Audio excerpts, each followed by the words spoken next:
Welcome everyone to the Newburyport Literary Festival online. We are so happy to be able to bring you these events during the time of quarantine. I really want to thank A Mighty Blaze for partnering with us because we are live streaming most of these events today on their Facebook page. So I'm going to keep my remarks brief so that we can get going with the action, but I have just a couple of housekeeping comments. So we do have the Zoom chat enabled, but we ask that you submit your questions for the authors using the Q&A button at the bottom of your Zoom screen. You're all in webinar mode, so that means everyone other than the panelists are muted and we can't see you, but that is your way of asking questions for the authors. And we will have Q&A after the presentation.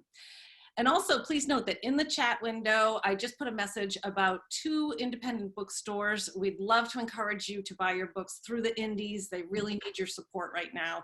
And we're trying to support the Jabberwocky Bookshop here in Newburyport and the Bookshop of Beverly Farms. So there are so many great books being presented today, and I recommend them all. So go to your indie bookstores and buy them, please. So we have several people here for me to introduce.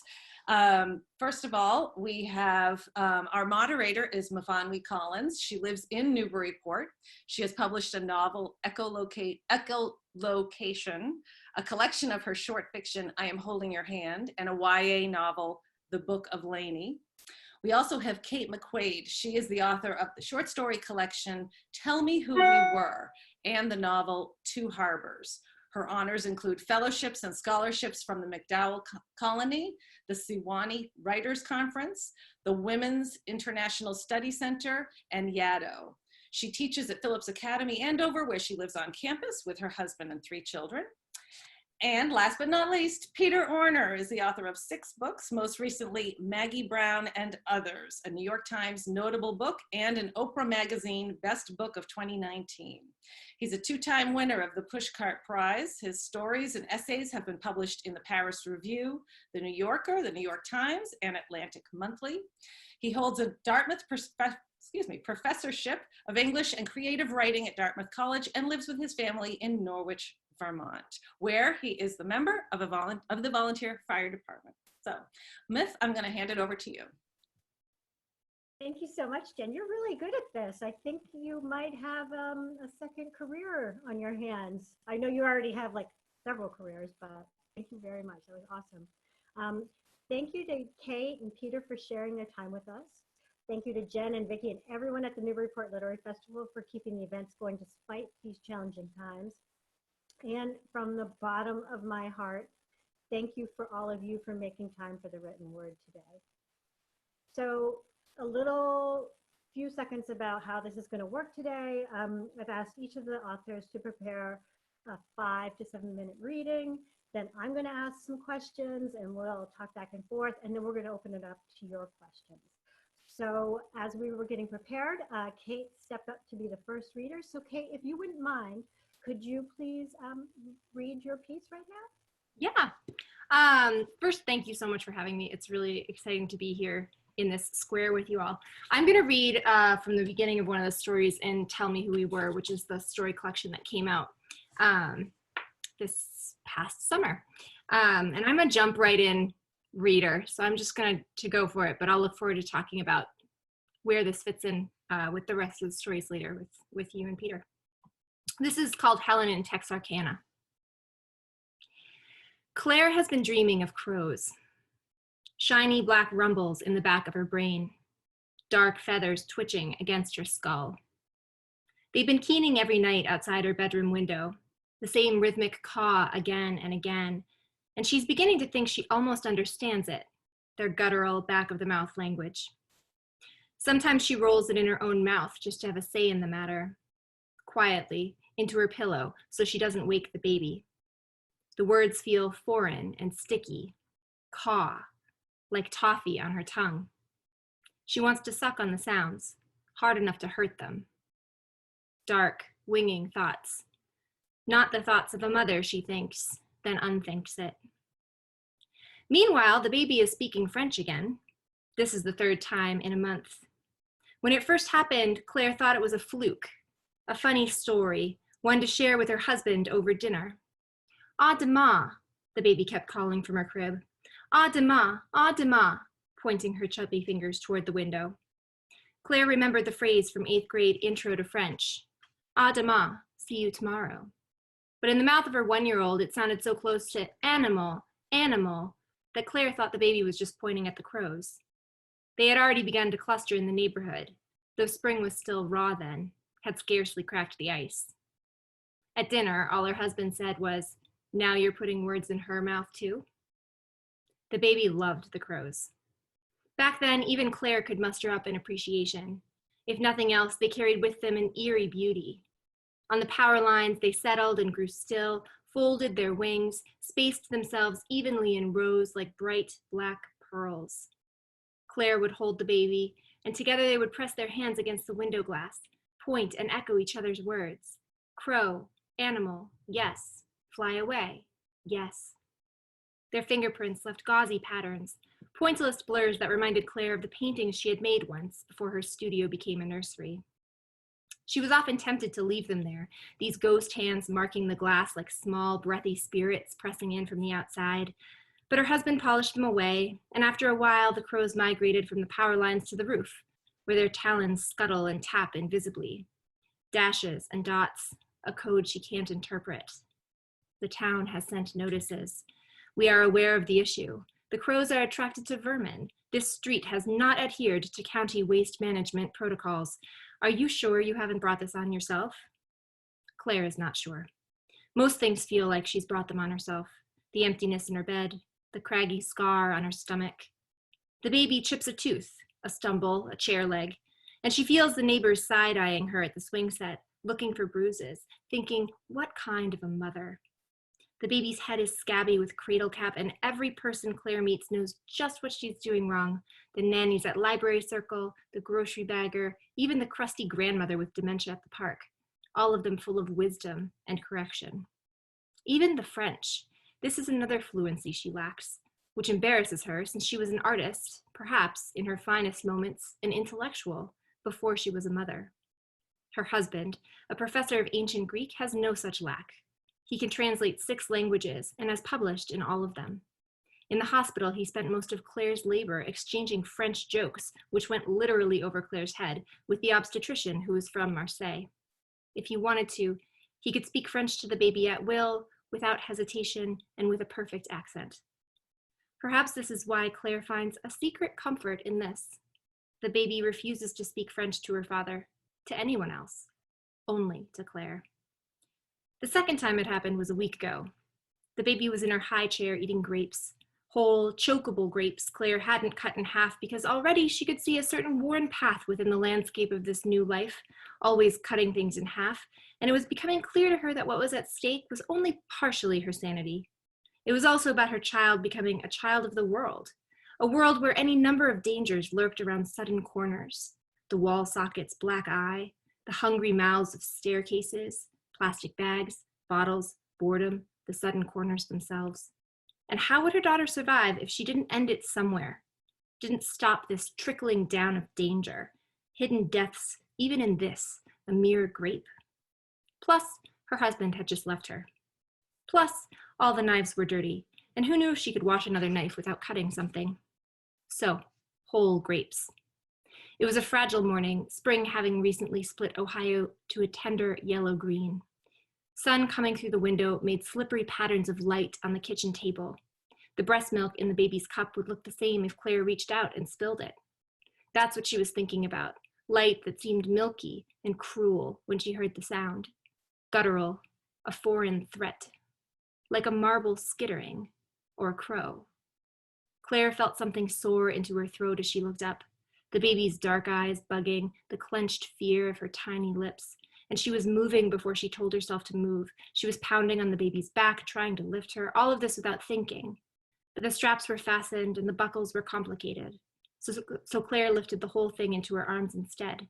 The wooden high chair, the baby strapped, the milk flying, and she shook everything upside down until something flew out of the baby's mouth. Claire expected a grape. It was not a grape. What flew out was a sound. Je suis désolée, maman. Je suis désolée. Claire didn't know the words. She would look them up later. But there was a shape to the sound that was like a shadow, both there and not there, an outlined absence she could recognize. The baby was crying desperately. Claire put the chair down and unbuckled her, lifted her close. She felt a splintering love, or maybe even more deliciously, its aftermath. She felt something coming back together. It's okay. She said it out loud to the baby and also to herself, said it so many times it's lost its meaning. It's okay. It's okay. It's okay. The baby's breathing slowed, but her wrists stayed clamped around Claire's neck, fingertips cool as pearls. Out the window, Claire could see crows sweeping purple shadows across the yard. Her arm muscles began to shake, a gorgeous ache coming gradually into color as she looked down at the high chair. Impossible that she had just lifted it, let alone turned it upside down. Impossible that the baby was fine, was in fact laughing now, tickling Claire's neck as if it had all been a game. And yet this was true. She had known exactly what to do, an instinct let loose from inside the cage of her body. She felt the door still swinging, little fingers pecking at her skin, sweet pink voice still babbling, désolé, désolé, désolé. Oh my goodness, I am gonna cry. Like, what parent among us has not had that terrible moment? And you described it so perfectly. As soon as you got to the grape, that was the smoking gun, but it wasn't even the grape, was it? But this is so both beautiful and moving, and you pack so much into it with so much of the backstory of her story. And of course, the through line through the whole book is language and the importance of that. And it was just intense and moving, and you completely had me with her picking up the high chair, because that's exactly what you would do. Mm-hmm. Exactly Yeah. what you would do. And I had a moment like that with my son when he was a year old, and you described it perfectly. This was beautiful. Thank you so much for sharing that. Thank you so much. I really appreciate it. I felt like a quarantine-like story was appropriate for this context. So I chose the quarantinest one I could find. Perfect. Peter, are you ready to share your words with us now? I am ready. I'm just sad we didn't get to the exterminator part of that story, Kate. We did not get to the exterminator, There's but a lot more. exterminator comes later. I'm thrilled to be here. Thank you. I think this is my fourth or fifth time being involved with the Newburyport Festival, so I'm just honored to be back. And thank you, Myfanwy, for conversing with us, and for Jen for setting everything up, and you guys all for being here. There's a lot of people. It's really I'm honored, and this is great. So, in lieu of seeing each other in person, I'll take it. I have bribed my 3-year-old with Lucky Charms. You didn't even think these things existed anymore, but they do, and they're extraordinarily effective for the moment. Anyway, I'm going to read a story that I don't think I've ever read out loud before. It's from a book called Maggie Brown and Others, and it's called The Captain. I'll just there's a section of the book that is set in Chicago, and so I'm just gonna, like Kate, I'm gonna just jump in. After they arrested the I'm sorry, let's start over. After they arrested the balloon lady, we bought our dope from a man who stood in a doorway on Howard Street dressed as Captain Kangaroo. Red suit with white trim, barn colors, fluffy white wig, the whole deal. You'd drive past him, and if he liked the look of you, he'd nod almost imperceptibly. If he didn't signal, that was it. Once you were ejected, you couldn't drive by the same night. The balloon lady, she took all comers. She'd sell weed to 9-year-olds along with a balloon. The captain, though, was more discerning. He didn't bother with any sort of front. And the transaction was fast, professional. If you got the nod, you parked whoever mom's car you were driving on a side street off Howard and walked to the captain's door on foot. He wouldn't be standing in the doorway anymore, but the door would be slightly ajar. You pushed it open. A little way up the stairs to his walk up, the captain. Exact change or forget it. He'd hand you a baggie, and that was that. It was so public, so brazen, him standing there in that getup and selling right out of his apartment. Maybe he had it good for a while because he hid in plain sight, or maybe the cops figured whatever the guy wore, the fact that he conducted all his business hand to hand was almost respectable. This went on for months. We'd drive south to Howard Street Friday nights. One night he wasn't wearing his captain's suit. He was standing in the doorway in a bathrobe, no wig either, and his nod was more emphatic. You could actually see his chin move up and down. Schackenberg parked his mom's Volvo a few blocks away. It was me, Joey Pignatari, and Newt Schackenberg. Joey said maybe his suit's at the cleaners. When we reached the door, he was sitting on the stairs as usual, but he held up empty hands. "Scholars," he said, "I'm temporarily out of stock. Would you like to come upstairs and listen to some music?" It was the first time any of us had heard his voice. An older guy, a drug dealer in a bathrobe, invites some high school juniors up to his apartment. To us, in 1985, it was the pinnacle of cool. Even Schackenberg was into it, and Joey and I only brought him with us because we needed his mom's car. We followed him upstairs. When we reached his apartment, the captain asked us if we didn't mind taking our shoes off. There was a little rack outside the door for shoes. The apartment itself was immaculate. 2 clean white couches, a coffee table with coffee table books on it. There was art on the walls, a couple of large, well-stocked bookshelves. He had a cat. We tried to hide our disappointment. The place was so dopey. Joey made casual conversation. "So who's your supplier?" "A guy in Oconomowoc," the captain said. "You know the place? It's a nice lake up there, good swimming. Can I get you guys anything? Some tea?" We looked at our hands. "We're good," Joey said. "You guys into Keith Garrett?" He put on a record. We sat there listening while the captain tapped his feet and grooved. Drug dealers shouldn't let their guard down. They lose their mystique. It didn't bother us that this guy, by dressing up as a beloved children's TV character, preyed on suburban kids who'd pay double what city kids would pay for a dime bag. But a goofy dad act? Joey shot me a look. "Give us a few minutes, see what happens."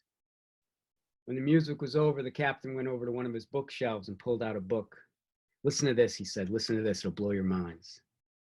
"One evening, I sat beauty in my lap, and I found her bitter, and I cursed her." That's Rimbaud. Any of you young Turks ever been in love? Schackenberg asked if he could use the restroom. The captain shot his arm straight out. He made a clucking noise and jerked his thumb to the right. You know how some people, when they give directions, they overdo it? Normally, even back then, somebody quoted a little poetry or whatever that was, I'd get a little swoony. But I was beginning to feel sorry for this guy. The captain was turning out to be one of those lonely people who just want you to stay. These people who will do anything, including sit totally still, trying not to make one false move, just so you won't leave. The whole time Schackenberg was taking a piss, he sat like that, holding his book as if he couldn't say a single word unless all 3 of us were present. Look, he was just some guy in his early 30s, totally presentable, aside from the fact that he was wearing nothing but a bathrobe. Without the captain's wig, he had short black hair, clean shaven, a couple of droopy looking tired eyes. He could have been anybody. Turned out he taught English at Loyola. We only wanted to get high. This might have been a unique phenomenon of that era. Older guys befriending teenagers, not for sex, though I'm sure, God knows, there was enough of that, but for a little company. Was it a time when certain people, for whatever reason, fell through some invisible social crack? There was this other guy we knew, Mel, who lived in a townhouse near the high school. We used to go to his place after school, drink warm beer, eat bag after bag of potato chips, and watch porn. But even this was oddly chaste. We'd sit there and stare numbly at the screen like we were scrutinizing plants. Anyway, we wrote it out. We'd probably been there a couple hours when the captain, totally beat from keeping our little non-party going, nodded off, just slumped over on the couch with the cat in his lap. I've heard it said that it's impossible to hate a sleeping man, that a sleeping man's vulnerability is a kind of protection that wards off harm. We searched the place, pocketed a few pharmaceuticals. Schackenberg found a bottle of wine in the kitchen cabinet. We rummaged around in drawers to find a corkscrew, and we took turns swigging it. I found myself thinking about peripheral people in my life, people I hardly knew. Shouldn't I have forgotten about that forlorn clown by now? Why is the captain on the couch sleeping more vivid to me than some of the people I see every day? We only paused in that apartment. It was a set of rooms we walked through. We knew that whatever happened, we wouldn't be caught dead begging anybody's crumbs into our 30s. At least that much had been drummed into us. Our mothers had whispered we'd be kings. Of what? Didn't matter. Joey took over his father's home security business and turned it into an empire. Now he protects the entire North Shore from home invasion. And he flies all over the world to run marathons. Schackenberg, cosmetic orthodontist in the loop. Even me, I'm regularly employed in what you might call high-end hospitality.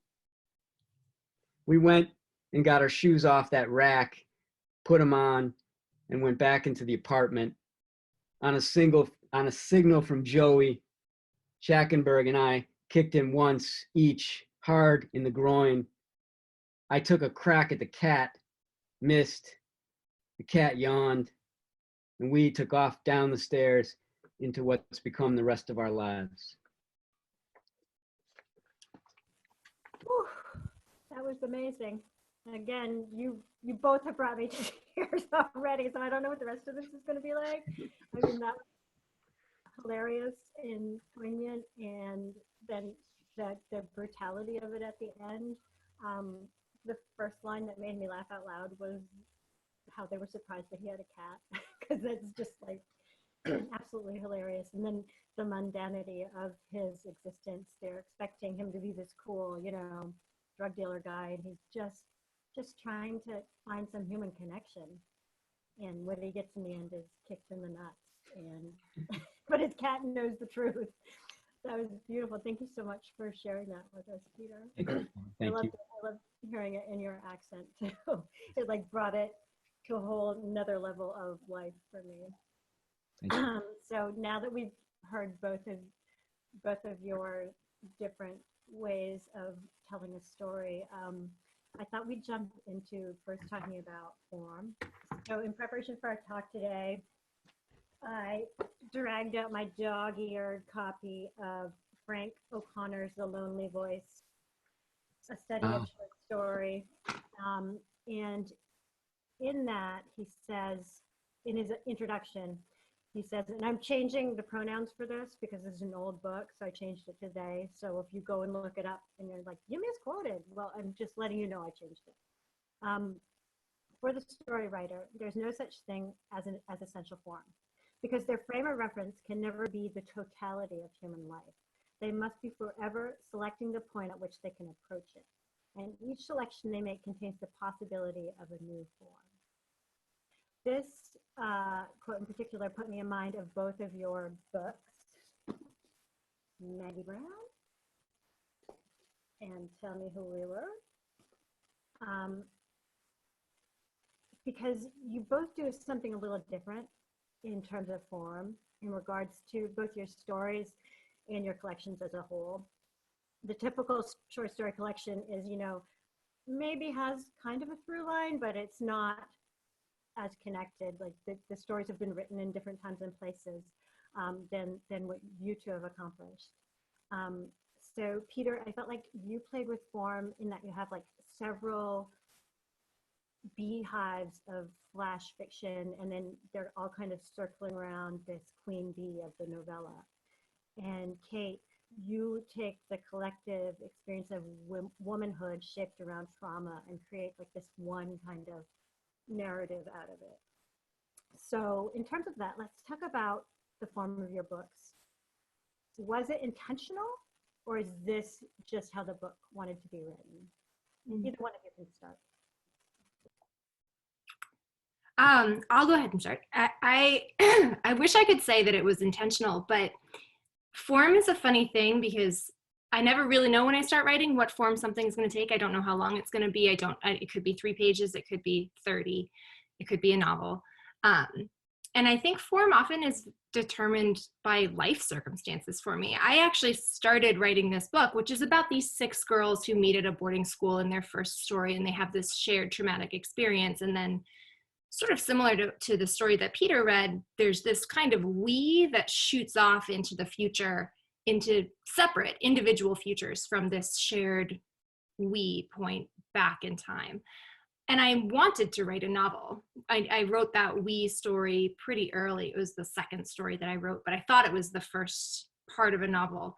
And I tried for a couple of years to make it a novel, and I couldn't make it a novel. And I think part of that is because I was having a lot of children.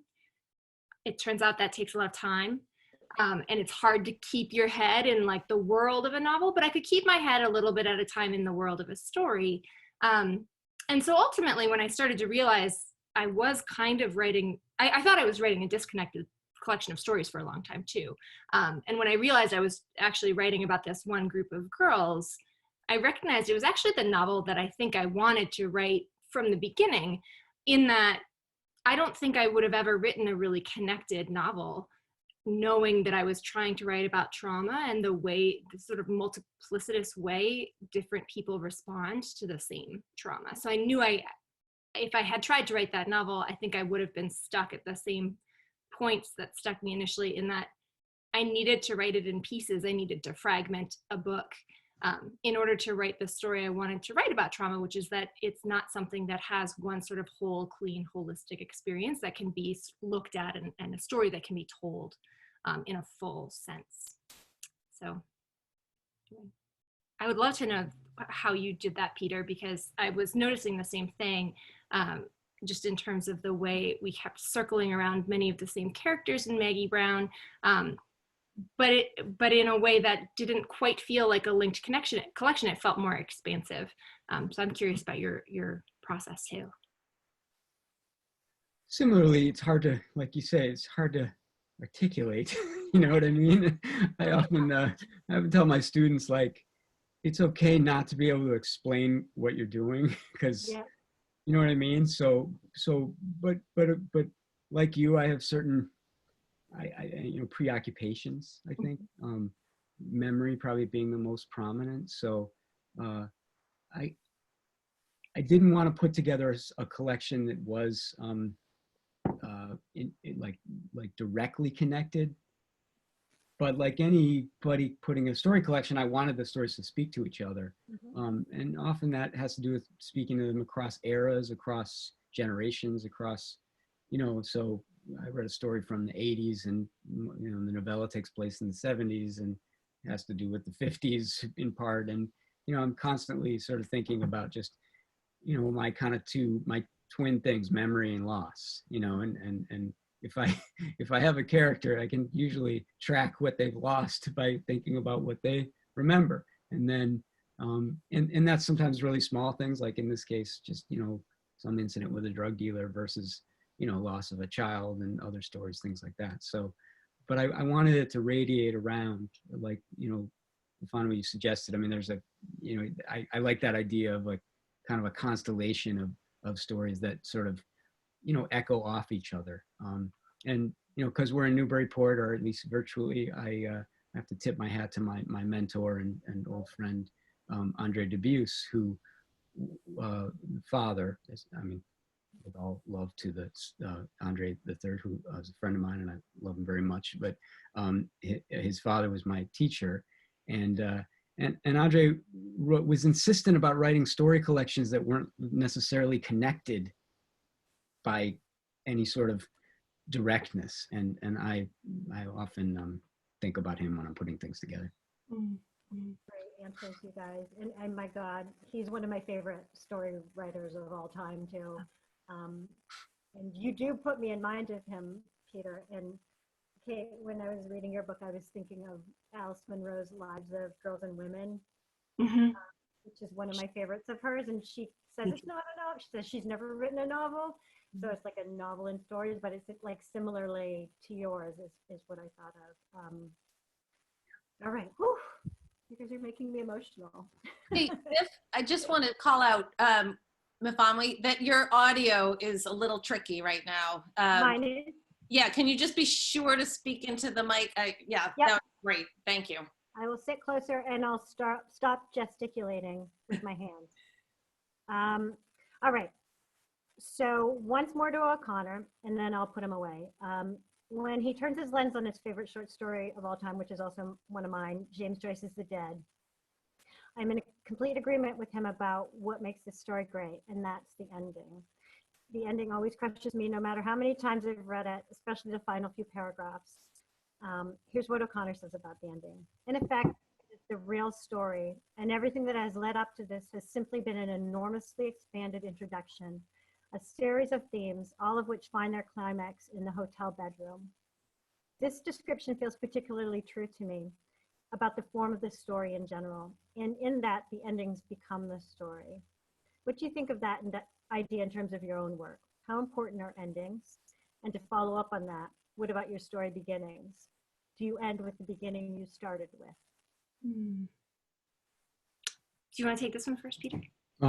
Sure. And with all respect to Frank O'Connor, who I stole not only the title of the book to write a column for many years, I used that. And the first quote you read, I think I have an essay about it where I talk about wanting to tattoo that, that idea of on my head, like the idea of, you know, the endless form, the plasticity of the short story. And O'Connor, like very few people, was able to articulate that, even though the book, as you say, is dated in a lot of ways, and he is opinionated in a lot of ways that are just bonkers. Like he doesn't like Kathryn Mansfield. Like who doesn't like Kathryn Mansfield? But you know, I think he felt like she was trying to crash into the men's club.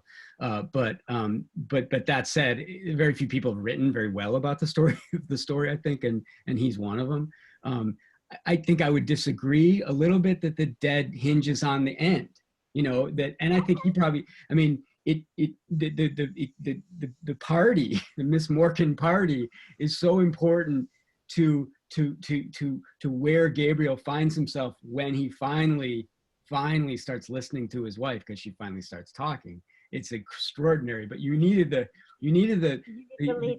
endless night before it to have them in the hotel room together. I'm teaching a Joyce class at Dartmouth right now. And so I'm full of Joyce. So, forgive my, annoying specificity, but anyway, I do think that endings, I wish I could say something intelligent about endings, except that, you sort of know them by feel.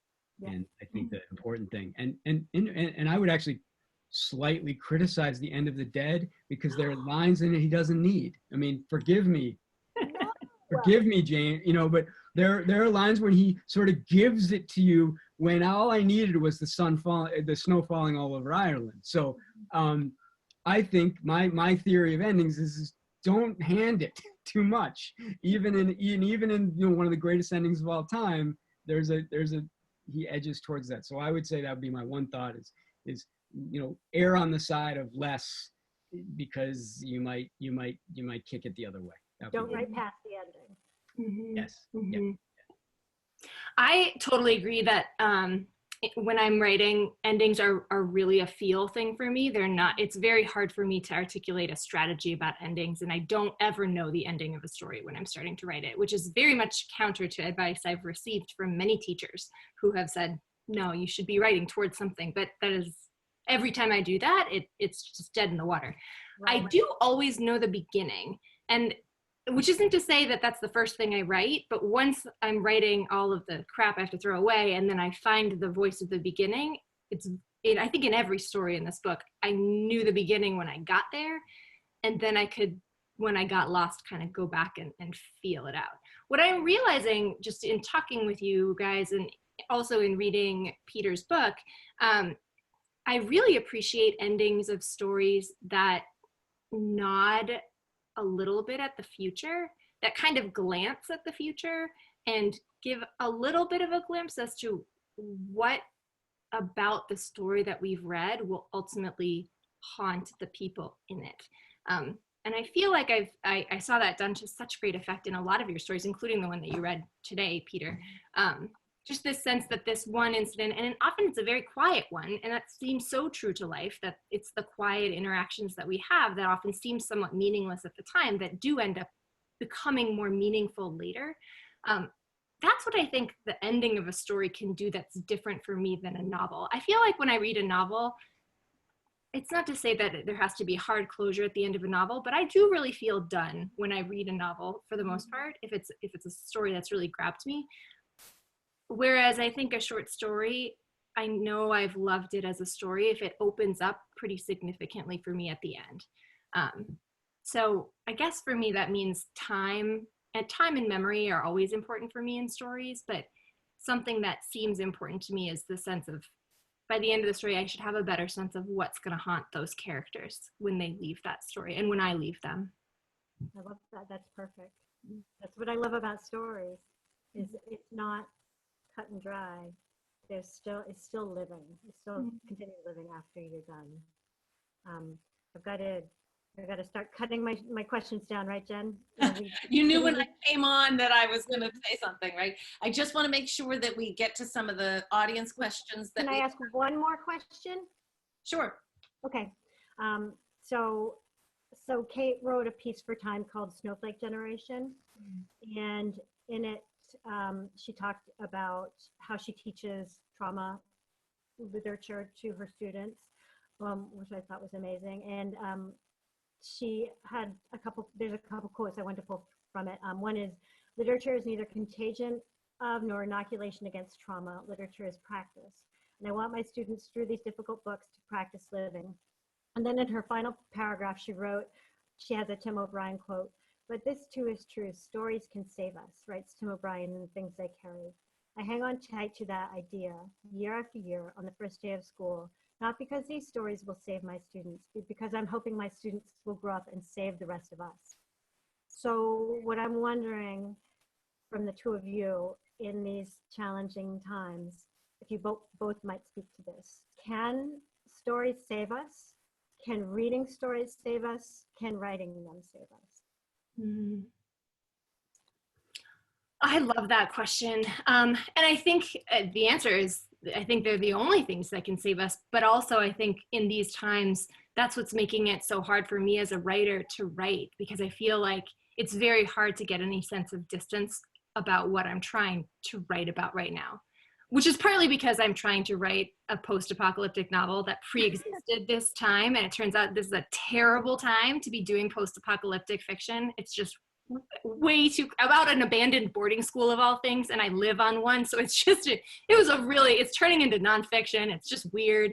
But I do think, one of the things that I love about trauma literature, and I love teaching it to students for this reason, the idea of trauma literature to me is less about trauma, and it's much more about storytelling and about the impossibility of any story to be told, not just trauma stories, right? Any story we're trying to tell is necessarily, when it gets on the page, incomplete. And I think trauma stories just highlight that incompletion, because trauma is something that you can't necessarily ever understand, even when you're not in the middle of it. But knowing that you can't understand it and trying to write about trauma anyway brings these really interesting questions to bear on what you're writing. How do you write about something that isn't necessarily ever able to be understood? What sort of challenges does that pose for writers and for readers?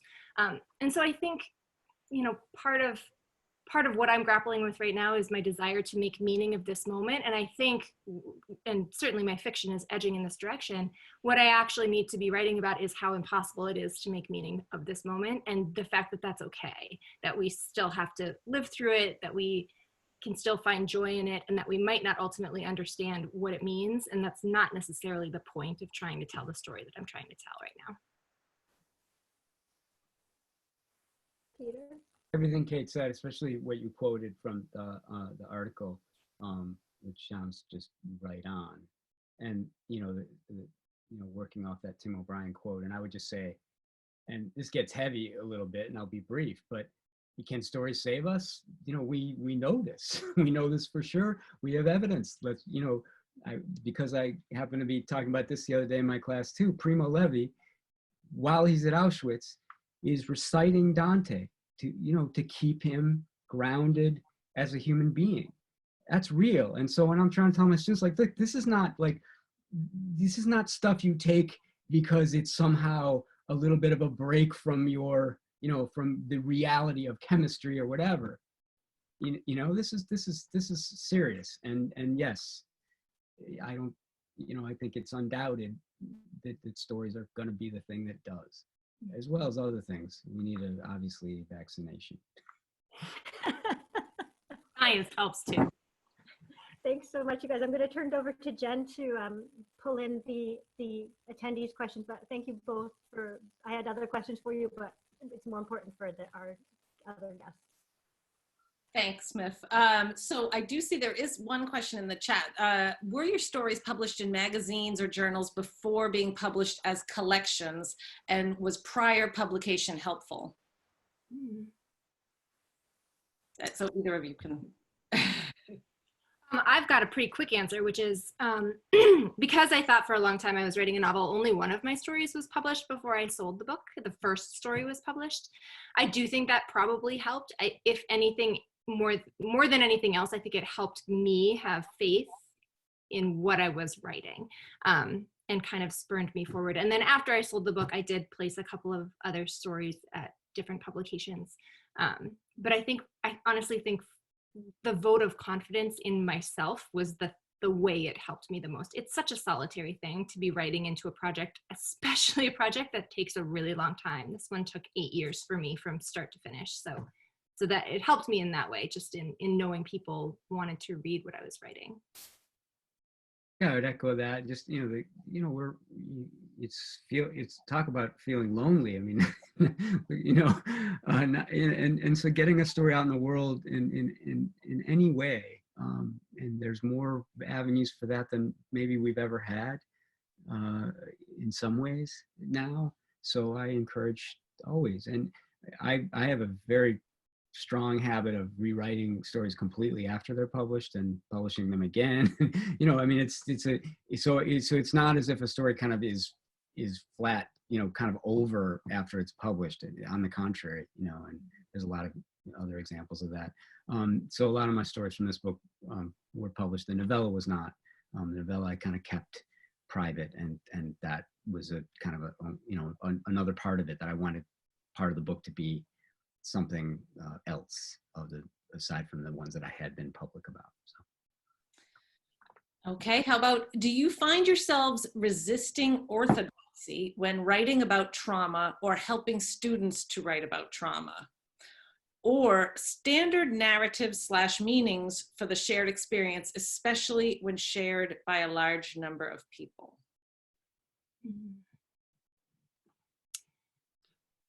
To either of you. Do you find yourselves resisting orthodoxy when writing about trauma or helping students write about trauma? I'm not sure what's meant, but I'll take a quick stab and just say that, if you apply any sort of external anything, structure, or even, just for, let's say, structure to a story, like a story has to do certain things, some kind of, you quote Aristotle and you give us a list of things we need. I'm always very resistant of that. I think that that's one of the great things about not just stories, but any type of imaginative literature, is that it doesn't have any confines and doesn't have to do any particular thing. And this is what's more personal than someone's personal, tragedies? Mm-hmm. And so, I think that there can't be a avenue into it. But I'm not entirely sure what's meant, because there are certain things, especially in a class environment, that you have to think about. Mm-hmm, mm-hmm.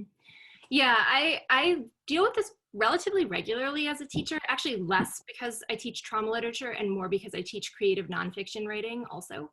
And I would say if I'm suspicious of any narrative, it's the narrative that by writing something, you can sort of create closure through the writing. I think that writing certainly can be a part of bringing personal closure to a process. I'm not sure if you're writing, I want to separate writing as therapy and writing for an audience, because I think writing as therapy can bring a kind of closure. I'm not sure that writing trauma for an audience is really meant to bring closure. I guess when I think of all of the books that really do focus on traumatic experience that are most meaningful to me and that have been most meaningful to my students, most of them tend to acknowledge somewhere within their narrative that the story is not able to be told fully. In my class, we study a trauma scholar named Dory Lobb, who's a scholar of the Holocaust, and he has a statement that trauma stories have a simultaneous and paradoxical imperative to be told and impossibility of telling.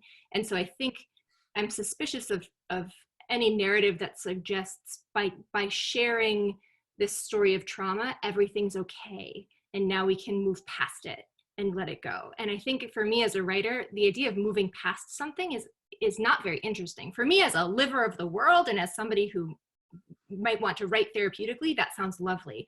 But I think characters are much more interesting, and the stories that I want to tell and the stories I want to read are more interesting when they acknowledge that most experiences, traumatic or otherwise, tend to have their tentacles reaching out forward and back into the past and into the future, and you can't really shut the book on that. So I'm not sure if that's the orthodoxy that the question asker is talking about, but I would say that narrative I would be suspicious of.